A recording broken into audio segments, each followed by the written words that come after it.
Hello guys, അസ്സാം വലൈക്കും. Welcome back to my channel. അപ്പോൾ ഇന്ന് അടുത്ത നോമ്പ് തുറയ്ക്കുള്ള പരിപാടികളൊക്കെ തുടങ്ങിക്കഴിഞ്ഞു. ഇന്നലത്തെ കാര്യങ്ങളാണ് കേട്ടോ ഇന്ന് ഞാൻ കാണിക്കാൻ പോകുന്നത്.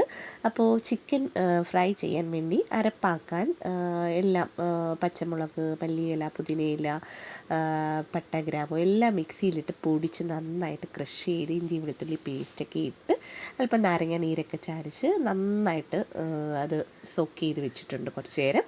പിന്നീട് അരിപ്പൊടി എടുത്ത് നല്ല തിളച്ച വെള്ളത്തിൽ നന്നായിട്ട് കിണ്ടി അതും നന്നായിട്ട് കുഴച്ച് ഇച്ചിരി ഒന്ന് ചൂടാറാൻ വേണ്ടി മാറ്റി വെച്ചിട്ടുണ്ട്. പിന്നെ സ്നാക്സ് ആയിട്ട് ഇന്ന് മുളക് ബജിയാണ് തയ്യാറാക്കുന്നത്. അത് ഞാൻ രണ്ടായിട്ട് കീറിയിട്ട് കുറച്ച് അരിയൊക്കെ എടുത്ത് കളഞ്ഞു. കുട്ടികൾക്കൊക്കെ ഒത്തിരി എരി വേണ്ടാത്തതുകൊണ്ട് ഒന്ന് അരിയൊക്കെ എടുത്തൊന്ന് ജസ്റ്റ് ഒന്ന് കഴുകിയെടുത്തു. പിന്നീട് അതിനുള്ള മസാലയ്ക്ക് ആക്കാനായിട്ട് പിന്നെ കടലമാവ്, അരിപ്പൊടി, പിന്നെ അല്പം മൈദ എല്ലാം ഇട്ട് മസാല, മുളക് പൊടി, പിന്നെ ഗരം മസാല, പിന്നീട് കായം, അല്പം മഞ്ഞൾപ്പൊടി, ഉപ്പ് ഇതെല്ലാം കൂടി ഇട്ട് മിക്സ് ചെയ്ത് നന്നായിട്ട് ഇഞ്ചി വെളുത്തുള്ളി പേസ്റ്റും ശകലം ഇട്ട് എന്നിട്ട് നന്നായിട്ടത് മിക്സ് ചെയ്ത് മാറ്റി വെച്ചു.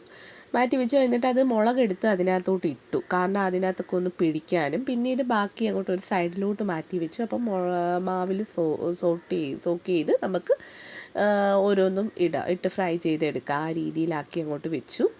അതും കഴിഞ്ഞു. എന്നിട്ട് നമ്മൾ നേരത്തെ കിണ്ടി വെച്ച മാവ് നന്നായിട്ട് ചൂടോടെ തന്നെ കുഴച്ച് ഉരുളകളാക്കി മാറ്റി വെച്ചു.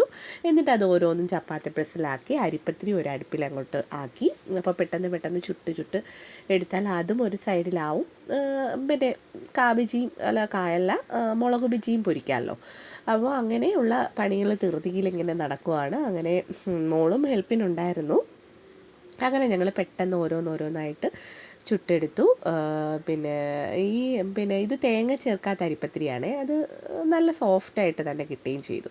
അപ്പോൾ പെട്ടെന്ന് ഉണ്ടാക്കാൻ നമുക്ക് ആ സമയത്തിൻ്റെ ഒരു ഇതേ ഉള്ളൂ. പിന്നീട് ഇപ്പോഴത്തെ പാനിൽ എണ്ണയൊക്കെ നല്ലതായിട്ട് തിളച്ചപ്പോൾ ഓരോ ബജിയും മുളക് ബജിയും ഇട്ടു. അതിൻ്റെ ഇടയിൽ ഒരൊരട്ടി പൊടിഞ്ഞു പോയി.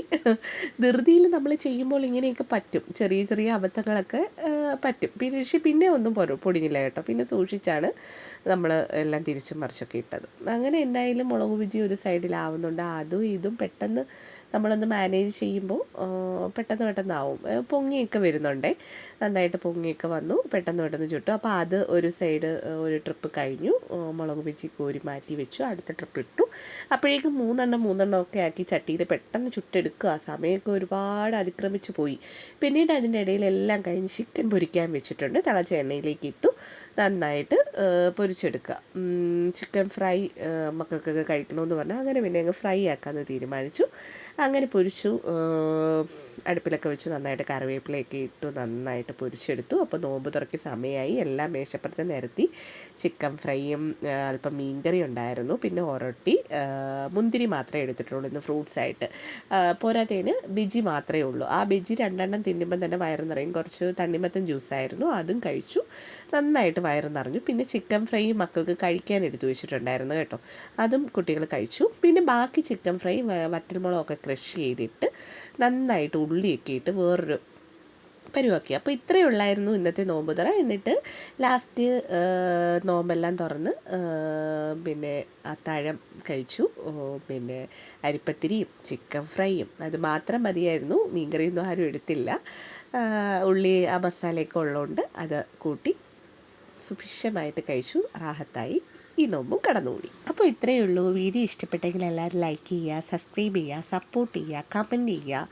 ഓക്കെ, നിങ്ങളുടെ സപ്പോർട്ട് ഉണ്ടെങ്കിൽ മാത്രമേ നമുക്ക് മുന്നോട്ട് പോകാൻ പറ്റൂ. എല്ലാവരും തീർച്ചയായിട്ടും സപ്പോർട്ട് ചെയ്യണം. അപ്പോൾ ഇങ്ങനെയുള്ള ഐറ്റംസൊക്കെ ഉണ്ടാക്കുക. എല്ലാവരും ട്രൈ ചെയ്യുക. Okay, by.